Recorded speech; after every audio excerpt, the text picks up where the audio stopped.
ఇంకా గమ్మత్ ఏంటంటే ఇదే హరీష్ రావు గారు వాళ్ళ ఫాలోవర్స్ అంతా నిన్నటి నుంచి చెప్తున్నారు, హరీష్ అన్న చాలా కష్టపడ్డాడు, డే 1 నుంచి ఉన్నాడు అని. డే 1 నుంచి లేడండి. చాలామంది రిపోర్టర్లకు తెలుసు, సీనియర్ రిపోర్టర్లకు డే 1 నుంచి లేడు. పెద్దసారు టీడీపీ నుంచి బయటకు వస్తుంటే, మామయ్య మనకెందుకు డిప్యూటీ సీఎం, మనం ఎందుకు రాజీనామా చేయాలి, ఈ ఉద్యమం ఏమవుతుందో, ఈ పార్టీ ఏమవుతుందో, మనకు రిస్క్ ఎందుకని ఆనాడు ఈనాడు పేపర్లో వచ్చింది. 1.5 కోటి తీసుకొని వ్యాపారం చేసుకుందామని హరీష్ రావు గారు ఎక్కడికో పోయిందని కూడా వచ్చింది. కటింగ్ కోసం వెతికిన దొరకలేదు, దొరికినప్పుడు ఎప్పుడో ట్వీట్ చేస్తుందని. నేను బీఆర్ఎస్ పార్టీ ఆనాడు టీఆర్ఎస్ పార్టీ పెట్టినాక 9-10 నెలల తర్వాత వచ్చిన హరీష్ రావు గారు డే 1 నుంచి లేరు. నమ్మకం లేకుండా ఆయన పార్టీ నిలబడుతుందో ఉంటుందో పోతుందో అని. ఓకే అయిపోయింది, రాగానే సారు పెద్ద హృదయం కాబట్టి క్షమించిర్రు, దగ్గర తీసుకున్నారు, ఎమ్మెల్యే కాకముందే మంత్రి ఇచ్చిర్రు, అన్ని రకాలుగా ఆదరించిర్రు, అన్నీ చేసిండ్రు. ఎప్పుడైతే పార్టీకి ఒక్క క్షణం చెడ్డ పేరు వచ్చిందో ఎక్కడ పోయిండండి ఈయన? చక్కా పోయి వైఎస్ రాజశేఖర రెడ్డిని కలవలే? మీ అందరికి గుర్తులేదు ఆ ఫోటో? సీనియర్ నాయకులందరికీ బాగా మాట్లాడతారు, అన్ని దగ్గర ఉన్నా, నేనే ఉన్నా, నేను ఎక్కడ లేను. నిన్న పాపం చాలామంది ఈ కొత్త సోషల్ మీడియా పిల్లలు ఉన్నట్టు వాళ్ళకి హిస్టరీ తెలియదు అనుకుంటా, అందుకే చెప్తున్నా ఇవాళ. అదేవిధంగా నేను పెద్ద ట్రబుల్ షూటర్ అంటారు. ట్రబుల్ షూటర్ కాదు, ఈజ్ అ బబుల్ షూటర్. ఆయన ఏంటంటే ట్రబుల్ ఆయన్నే క్రియేట్ చేస్తాడు, చేసి నేనే సాల్వ్ చేసినట్టు నటిస్తాడు. నేను లేటెస్ట్ ఎగ్జాంపుల్ చెప్తా పట్టురు. నేను మొన్న దాసోజు శ్రవణ్ అన్న ఎలక్షన్ ఎమ్మెల్సీ ఎన్నికలలో బీఆర్ఎస్ పార్టీ డిసైడెడ్ ఒకటే క్యాండిడేట్ని పెడదామని. కానీ హరీష్ రావు గారు ఇంటర్నల్గా బీజేపీ వాళ్ళతో మాట్లాడుకొని ఏం చెప్తారంటే, మీ దగ్గర నుంచి ఒక క్యాండిడేట్ని ఇవ్వండి, నేను మామయ్యని కన్విన్స్ చేసి రెండో క్యాండిడేట్కి పెట్టిస్తా అంటే he wants to create a trouble. ఈ క్రైసిస్లో ఆల్రెడీ మన పార్టీలోకి వెళ్ళి 10 మంది ఎమ్మెల్యేలు వెళ్ళిపోయినాక, 38 మందిలో 10 మంది పోయినాక నువ్వు ఇంకో సెకండ్ క్యాండిడేట్ని పెడితే ఎంత కన్ఫ్యూజన్ అవుతుంది? ఎవరెవరు ఎటెట్ ఓట్లు వేస్తారు? అంటే హార్స్ ట్రేడింగ్కి ఈయన ట్రబుల్ షూటర్ గారు ట్రబుల్ని ఓపెన్ చేస్తారు అన్నట్టు.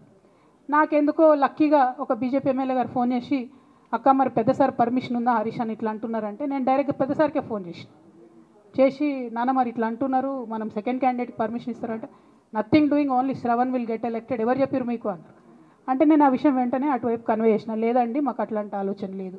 ఎందుకు ఈ రీసెంట్ ఎగ్జాంపుల్ చెప్తున్నా ఇవాళ అంటే, హరీష్ రావు గారు ట్రబుల్ క్రియేట్ చేసి ట్రబుల్ని మాఫీ చేసినట్టుగా ప్రయత్నం చేస్తారు. బీఆర్ఎస్ కార్యకర్తలందరికీ నేను నా తమ్ముళ్ళకి రిక్వెస్ట్ చేసి చెప్తున్నా, మా చెల్లెళ్ళకి రిక్వెస్ట్ చేసి చెప్తున్నా, మీకు పెద్ద స్థాయిలో జరిగే అన్ని విషయాలు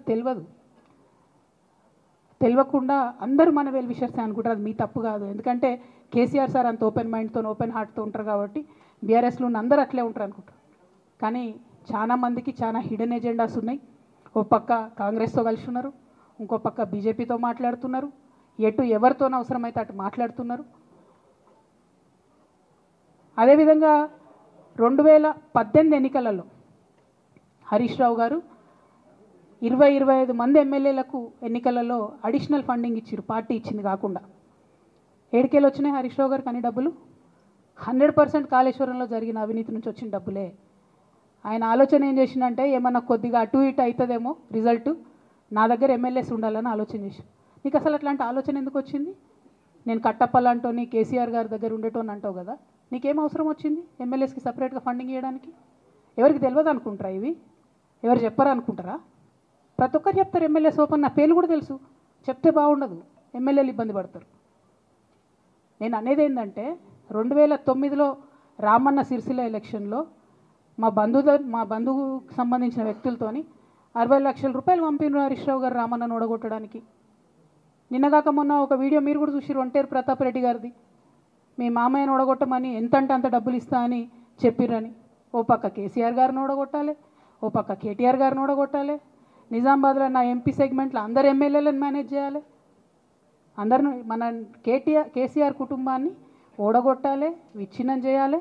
కానీ కేసీఆర్ గారి పేరుతో వచ్చేటటువంటి బెనిఫిట్స్ మాత్రం అన్నీ కావాలి.